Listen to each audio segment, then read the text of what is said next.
Welcome into the weekly Main Street Media TV high school football wrap-up show. We're going to be checking into all corners of Middle Tennessee, where our sports editors and our sports reporters will share with us how each team from Main Street Media coverage areas did on the football field last week. If you're seeing this in Middle Tennessee, chances are that Main Street Media has a newspaper that serves your community. Go to mainstreetmediatn.com to find the local Main Street paper in your area. And when you find it, maybe just sign up for a subscription. That way you can keep up with all the news and sports coverage that we've got lined up for you. Okay, let's get this week's high school football wrap-up show started and head on over to Wade Neely in Western Middle Tennessee.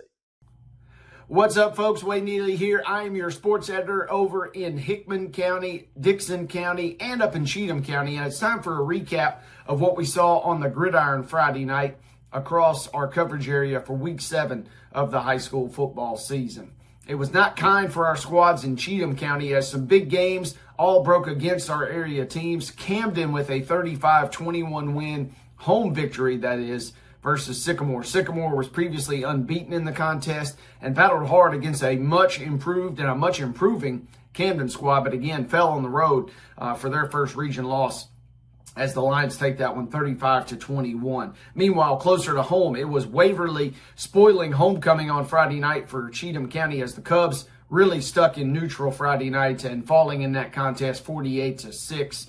Waverly again went winless last year, but they are flying. And Cheatham County was their latest victim here in 2025. Again, a 48-6 final. I was on hand for Fairview and Harpeth, and it was a similar situation. Fairview was suffering from a little bit of ticked-off itis after they fell 31-30 the week before versus Sycamore for the region first place standings there. That game battling, again, for first place.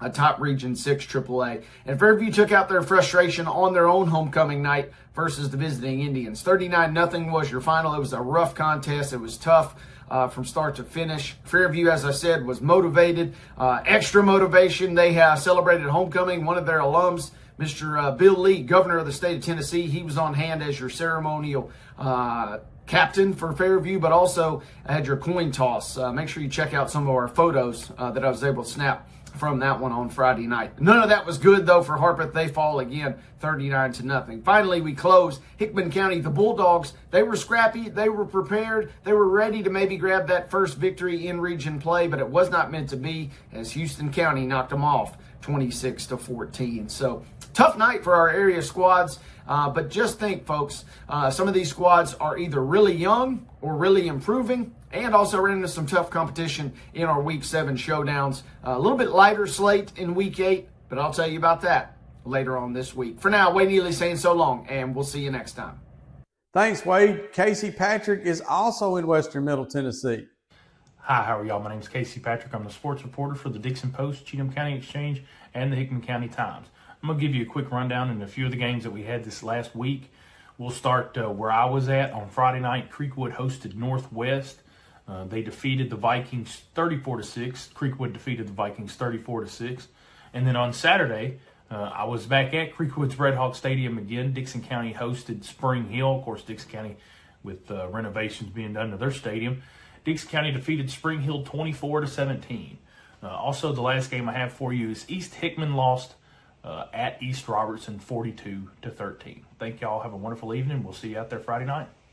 Thank you, Casey. Now, we've got some amazing sponsors, so let's take a moment to hear from them. He shoots, and he scores!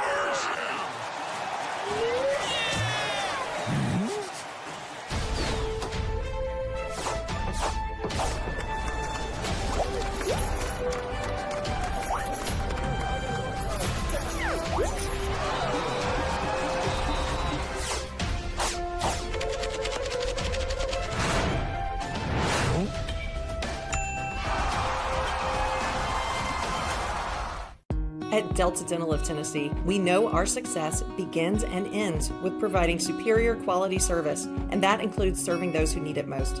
This year, we're celebrating 25 years of giving back to the community we call home. Delta Dental, along with our Smile 180 Foundation, supports Tennessee's dental colleges and oral health education, children's hospitals, free and reduced cost dental clinics, and other like-minded charities. Here's to the next 25 plus years of ensuring healthy smiles. Welcome back. Maurice Patton is here to tell us all about the action down in southern Middle Tennessee. We passed the halfway mark here in southern Middle Tennessee in the high school football season. We got started on Thursday night in week 7 as Independence traveled to Ravenwood for a Region 6-6A matchup. The Eagles led 7-0 at the half on a Kobe Barone 8-yard run in the second quarter. Second half, all Raptors. Maverick Chance with an 80-yard touchdown run on the first play from scrimmage of the half, the first of 4 Ravenwood touchdowns that covered 30 yards or more as the Raptors came out with a 28-7 victory in that one. Stay undefeated. Independence falls to 3-3 overall, 1-2 with that Thursday night loss. Moving into Friday night action, Battle Creek picked up its first Region 5-4A victory at the hands of visiting Montgomery Central on Friday night. It was Grizzlies 40, Indians 16 in this one. Again, first region win for Battle Creek in their first year of varsity play. Colton Barber threw for 3 touchdowns, finished with 152 passing yards on 12 of 15 completions.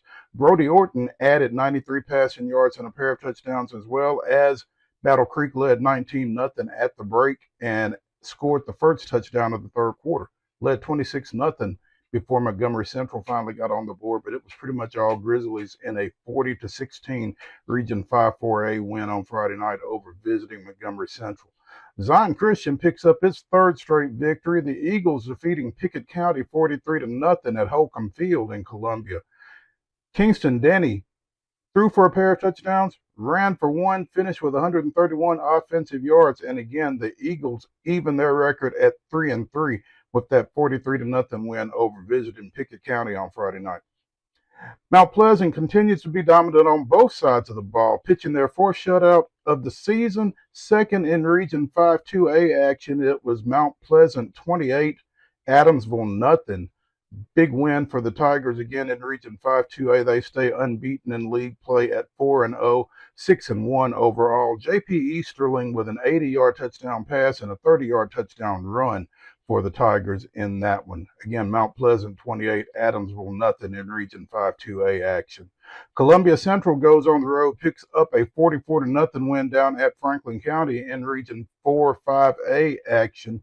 The Lions improving to 3-3 on the year, but 2-0 in their 5-team region. So big win for the Lions there, 44-0 over the Rebels down in Winchester.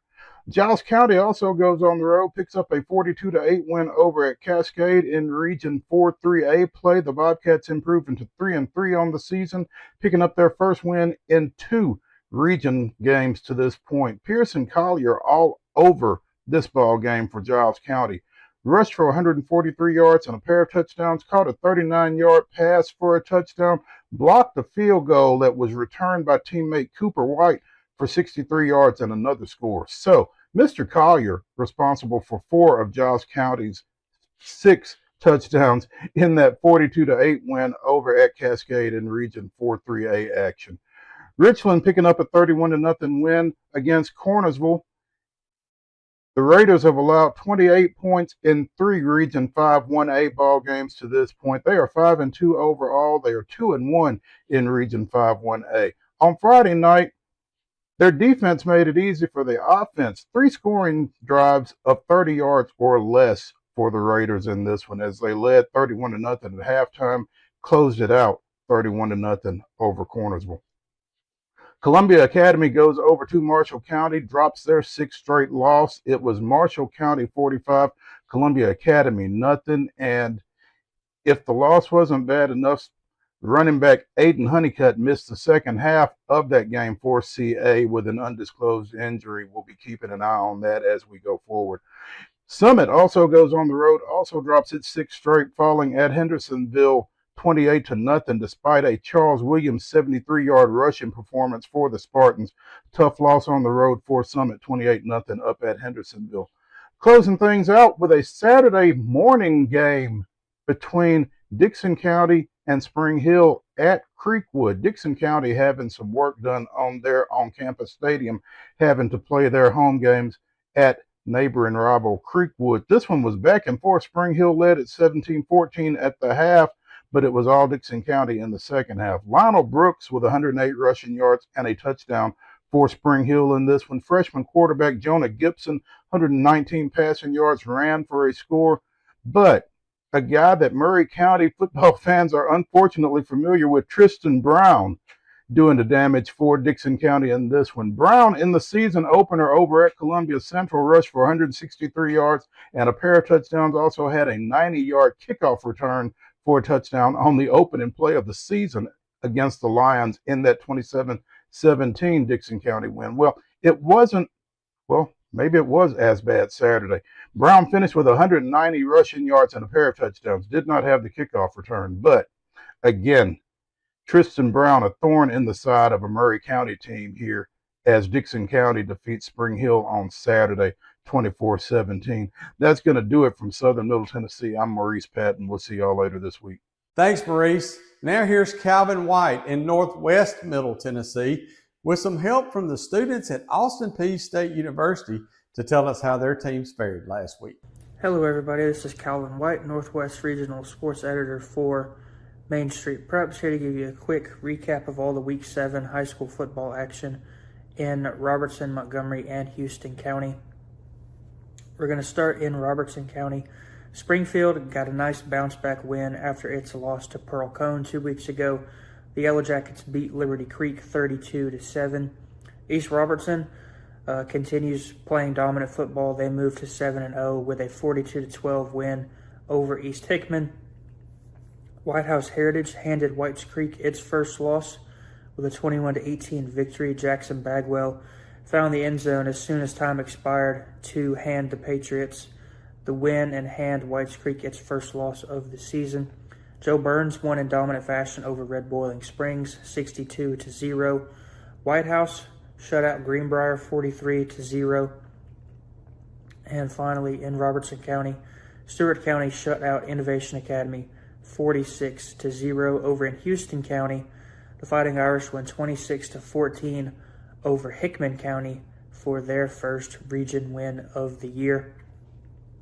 Over in Montgomery County, Clarksville went on the road to Siegel and walked out with a 20-7 win over the Stars. Caden Pledger scored twice on the ground in that one for the Wildcats. Kirkwood wins big over Laverne, 40-9. Quarterback Miles Redding and Josiah Claybrooks had another big day for Kirkwood in that win. Rossview continues to climb the region standings. They win 27-6 over Cane Ridge on the road. Creekwood wins at home 34-6 over Northwest. And Battle Creek beats Montgomery Central 40-16 at home.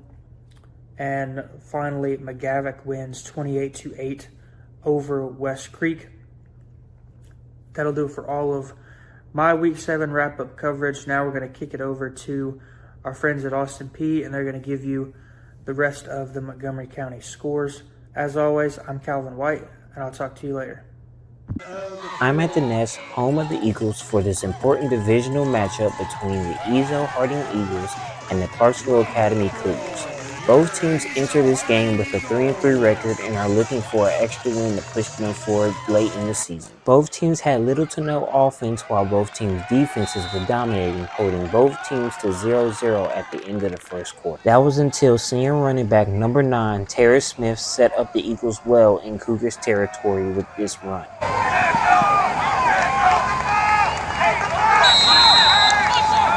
The very next play, we see a senior-to-senior connection as number 5, Julian Murdick, throws the ball to number 1, DJ Sane, as he cuts back across field and takes it to the end zone for the first score of the game for the Eagles. The ensuing drive, Terry Smith makes a play on defense by jumping the route and taking the ball to the crib for a pick 6 as he puts his Eagles up 14-0.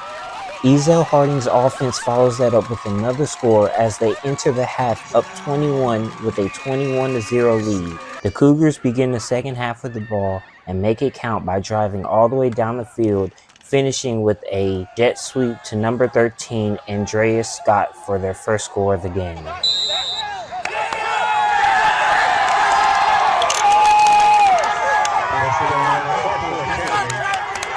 The Cougars would score 2 more times and even cut down Ezel's lead to 7 at one point, but that's as close as it would get as Ezel's offense and defense proved to be too much for the Cougars. Your final score: Ezel Harding Eagles 35, Clarksville Academy Cougars 21. Ezel improves to 4-3 on the season, while Clarksville falls to 3-4 on the season. I'm Nazaiah Steele reporting. The 1-4 Maplewood Panthers came to town to take on the 3-3 Kenwood Knights, and tonight was Kenwood's homecoming game, so the environment here was exciting. Each team had to battle through some adversity with turnover troubles that included interceptions and fumbles. Though it was a sloppy game, there were many big plays made by each team's QB. It was all Kenwood's quarterback, Christian James, as he ran for 4 touchdowns and threw for another, rushing for multiple 50-plus yard rushing touchdowns and a spectacular 95-yard rushing touchdown to end the contest. Even though the Panthers couldn't get it going, quarterback Jamarius Hayes showed some flair with a passing and 65-yard rushing touchdown. Kenwood improves to a 4-3 record and is 1-1 in their district, while Maplewood falls to 1-5 and is 0-1 in their district.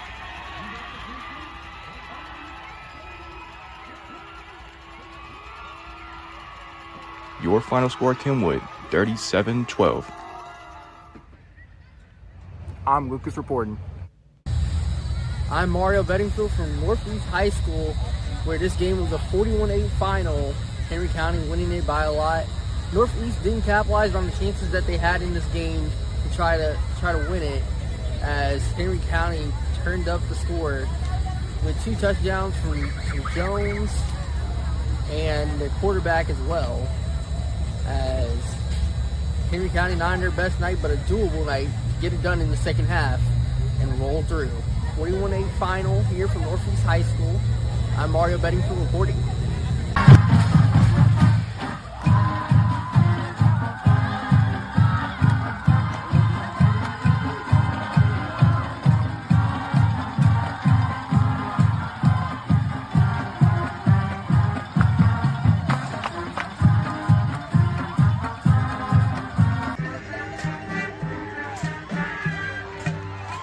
Touchdown.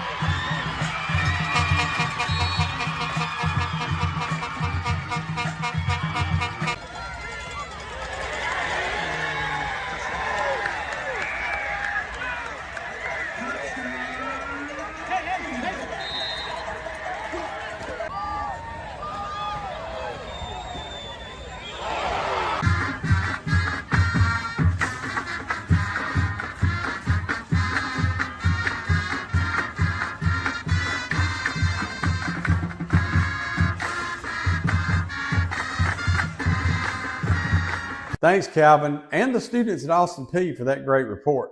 We're going to stop right here for a quick word from our sponsors, and we'll be right back. At Delta Dental of Tennessee, we know our success begins and ends with providing superior quality service, and that includes serving those who need it most. This year, we're celebrating 25 years of giving back to the community we call home. Delta Dental, along with our Smile 180 Foundation, supports Tennessee's dental colleges and oral health education, children's hospitals, free and reduced cost dental clinics, and other like-minded charities. Here's to the next 25 plus years of ensuring healthy smiles. When the arena lights dim for a concert, or when the crowd becomes one at a big game, you can almost feel like you're the biggest fan. But who's your biggest fan? It's the person that will get you home safely after a night of drinking. It's the person who looks out for your life to make sure you leave the stadium with someone sober. This could be a designated driver or someone who offers to get you a ride share. Because in Tennessee, fans don't let fans drive drunk. Brought to you by the Tennessee Highway Safety Office, a division of the Tennessee Department of Safety and Homeland Security. We are back, and we are ready to go over to Blaine, Kellar in North Central Middle Tennessee. Gallatin moved to 2-0 without star quarterback Jackson Straub, who returned to the sidelines and wore a headset for the Green Wave on Friday.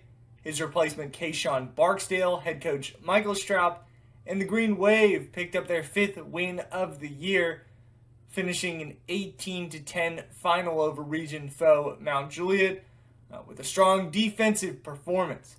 North Central Regional Sports Editor Blaine Kellar here to break that game down, give you some scores and more from Sumner, Davidson, and Williamson counties. Our North Central region of Main Street Preps.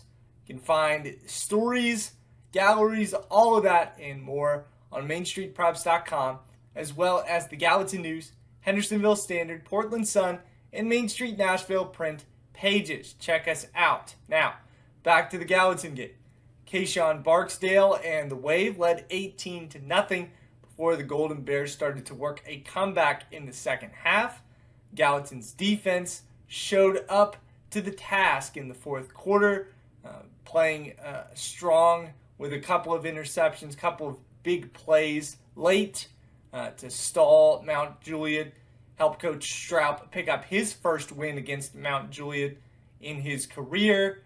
Gallatin 5-1 entering the bye week with a few big games on the other side of it, starting with rival Beach on October 17th, a game that was on pause for a few years, now back, comes at a good time.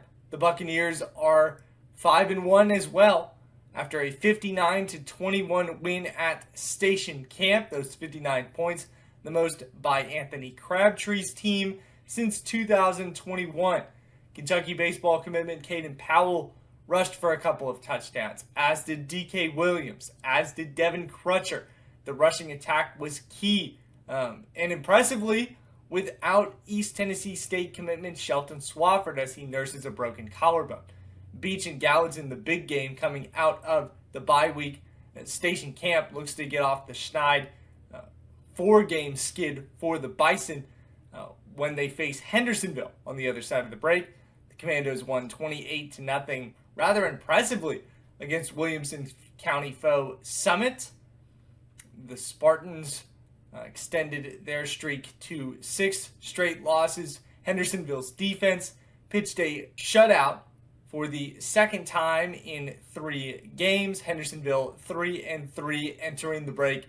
Station Camp 3-4. White House were 43-0 winners over rival Greenbrier this week. Portland won 48-0 on homecoming against Hunters Lane in region action.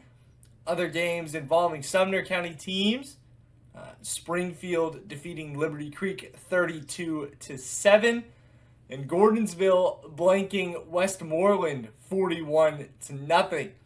An impressive showing by the Tigers against an Eagles team that seemed to be trending in the right direction, but definitely hit a wall at Gordonsville. The only game not mentioned from Sumner County yet also involves our Main Street Nashville and Main Street Preps sections in the North Central region. Grace Christian Academy of Franklin defeating JP2 on the road 28-14. The school had never had 7 wins in a season until this year, their best years being 6-5 marks previously, twice before. Jerrison Fan rushed for 3 touchdowns, taking 3 direct snaps, all from about a yard out, to lead the Lions past Rock Batten's team, which is struggling with consistency to this point, but they made a game of it, hamstrung a little bit by 3 turnovers, including one in the end zone that could have changed the course of the game. GCA 7-0 and 3-0 in the D2AA Middle Region. Other games in Main Street Nashville and MainStreetPreps.com. CPA gets off of its long losing streak against some really tough teams, defeating MBA 16-15. Rawls Patterson, a big part of that win for the Lions of D2 AAA. Lipscomb Academy has had a tough schedule too, but the Mustangs are still undefeated in D2 AAA West with 2 wins now, the second being a 20-14 victory at Father Ryan and Coach Zach Mettenberger, Jamie Graham's team. Both of their wins this season have been in the West region. Finally, on Thursday, Centennial and first-year coach Jay Graham snapped a 3-game slump, our Jack Williams wrote, by defeating Franklin 37-6, a big rivalry win for the Cougars. Nice showing for them defensively after they've struggled. That offense has been potent, led by quarterback Mitchell Grandjean and Malachi Steele. Nice to see the defense show up. Could be a turning point for Centennial's season. The bye week has approached in the North Central region, but we'll still have a few games that we'll have coverage of. Hope you catch that next week in our preview show and our next wrap-up, and you catch those stories on MainStreetPreps.com. We'll see you next week. Thanks, Blaine. And here's David Wilson in East Middle Tennessee to wrap us up this week. Everybody, this is David Wilson, East Middle Tennessee Regional Sports Editor for Main Street Preps. Here to give you a quick recap of all the Week 7 games across Wilson and Rutherford County this week. We'll start off in Wilson County, where of the 6 games on the slate, 5 of them had region implications. We'll start off in Region 4-6A.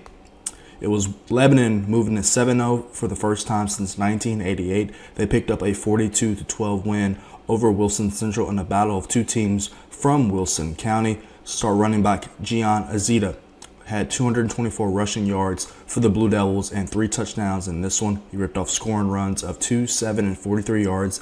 In his return from injury after missing the last 2 games with a hip pointer injury, senior quarterback Austin Harrison was 12 of 16 passing for the Blue Devils for 165 yards and 2 scores. He connected with Jawan Stafford at the end of the first quarter and Gavin Gregory in the second.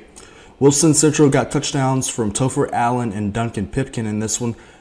Star running back Chaz Martin entered the night 90 yards away from the single-season rushing record for the Wildcats, but exited after the first series of the game with a right ankle injury. He did not return. Moving on, it was Gallatin picking up a win in Region 4-6A with an 18-10 victory over Mount Juliet. The Green Wave jumped out to a 15-0 lead in the first half and eventually an 18-0 lead in the second. Mount Juliet crawled back and got within a possession of the Green Wave. Tate Marabitz, the 4-star kicker for Mount Juliet, hit a 47-yard field goal, and Eli Driver had a rushing touchdown in this one, but a late interception by J.J. Helm thwarted the Golden Bears' chance to get back-to-back wins. In Region 4-3A, it was Watertown falling for the first time in region play to Sequatchie County 35-28. It snapped a 4-game winning streak for the Purple Tigers, who are now in second place in their region standings. In Division II Single A's middle region, it was Friendship Christian enacting some revenge against DCA, a team that beat them twice last year, including in the playoffs. It was all Friendship Christian on Friday night. Final score 37-7. The Commanders forced 3 turnovers in this one, and 2 of them turned into touchdowns. Jaden McGowan returned for the Commanders on Friday night, had 17 carries for 100 yards and 2 scores. Ryder Walcott and Blake Waldorf also had rushing scores in this one for Friendship Christian. D. Boone returned and had an 87-yard return for a touchdown as well. Sticking in Division II Single A in the middle region, it was Mount Juliet Christian moving to 0-7 on its season. They fell to Franklin Christian 43-20.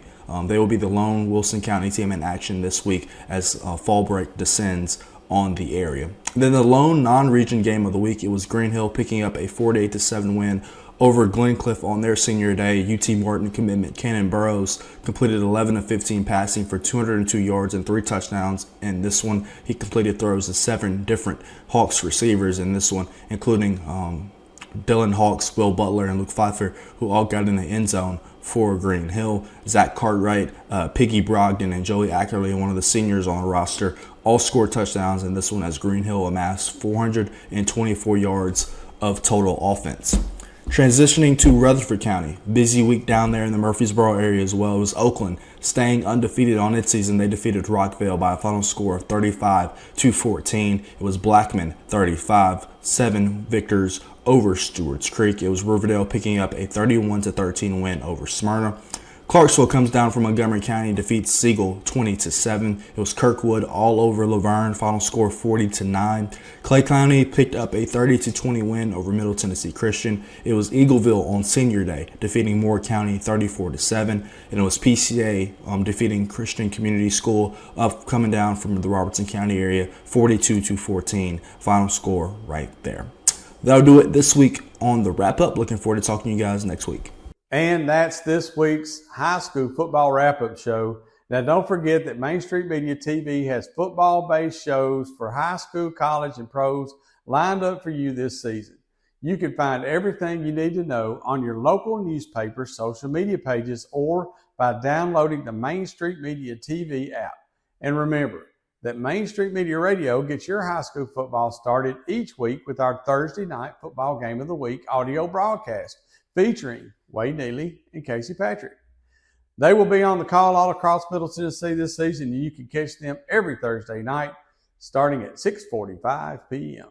Also, set your calendar for our weekly high school preview show featuring the same sports editors and same reporters who are on the field each week sharing your favorite team's action from the sideline.